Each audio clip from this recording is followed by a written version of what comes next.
নমস্কাৰ। আজি আকৌ পুনৰ মই নিজে লিখা এটি গীত আপোনালোকক অকণমান শুনাই দিব চেষ্টা কৰিম।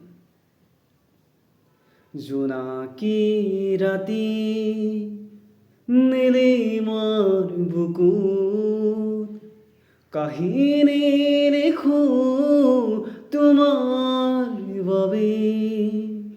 শেৱালি পাহি নীৰৱ হাঁহি সন্ধিয়াৰ বৰষত সুগন্ধি ভাহি ৰ'দৰ পোহৰ বুকুতে আজি ভাগৰ ভাগৰ বুকুতে পাথৰ তুমি দিয়াহি মৰম আদৰ জীৱন তোমাতে সাথৰ তুমি দিয়াহি মৰম আদৰ জীৱন তোমাতে